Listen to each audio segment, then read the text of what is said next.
आपको सुनकर फिर हैरानी होगी। जो हमने सहन नहीं किया, हम यहाँ आकर के पैदा हुए, हमारे पूर्वजों ने वो समय देखा, लेकिन आप इन बच्चों को फिर समय देखना पड़ेगा। जिस तरह के व्यवहार में, जिस तरह के संस्कार में हम पल रहे हैं, आज कोई संत बनने के लिए तैयार नहीं है, कोई धर्म का प्रचार करने के लिए तैयार नहीं है। जितने आश्रम हैं बगैर संतों के हैं, वहां पे कोई संत नहीं है, कोई शिक्षा दीक्षा देने वाला नहीं है। ये हमारे को इस बात का ध्यान रखना चाहिए। पहले क्या होता था, कोई 5 भाई हैं, कोई 8 भाई हैं, कोई 4 बहनें हैं, तो इस तरह ये हिंदुत्व चल रहा था।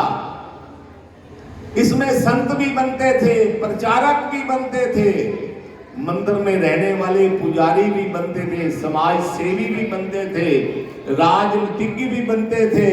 लेकिन आज क्या है, आपके पास कुछ नहीं।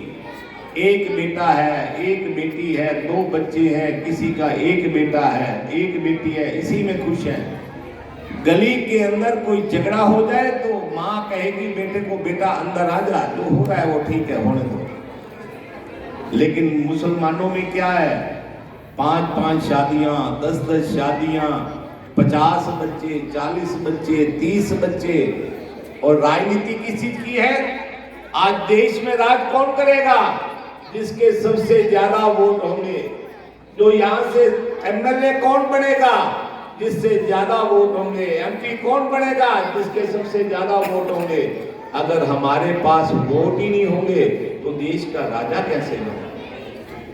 हमारा एमएलए कैसे बनेगा? एमपी कैसे बनेगा? मुख्यमंत्री कैसे बनेगा? इन बातों के ऊपर विचार करना पड़ेगा हमारे को।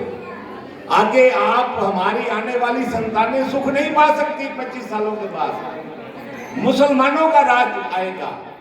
अगर हम इन्हीं बातों में चले रहे तो मुसलमानों का राज आने वाला है, फिर हमें गुलाम होना पड़ेगा। वहां से तो देश के 2 भाग हो गए, हमारे पूर्वज यहाँ चल करके आ गए, लेकिन यहाँ से जाने का कोई रास्ता नहीं, कहीं नहीं जा सकते यहाँ से। इन बातों का आपको ध्यान रखना पड़ेगा। धर्म का सहारा लेके चलना पड़ेगा, सनातन धर्म का प्रचार करना पड़ेगा, खुलेआम चलना पड़ेगा, अपने बच्चों को सिखाना पड़ेगा, अपने बच्चों को अच्छे संस्कार देने पड़ेंगे, धर्म के संस्कार देने पड़ेंगे, तब हमारा आगे जीवन चलेगा।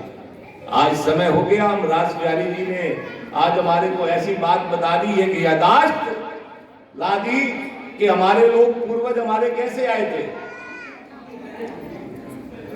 और आप सब लोगों ने सुनी। हम आदरणीय रास बिहारी जी का बहुत बहुत धन्यवाद, आदरणीय हमारे पंडित जी का भी धन्यवाद, और मैं आदरणीय हमारे बंसीधर जी, सतीश मदान जी, उन सब से अनुरोध करूंगा कि वो आए और हमारे जय श्री राम के हमारे पास यहाँ साफे हैं,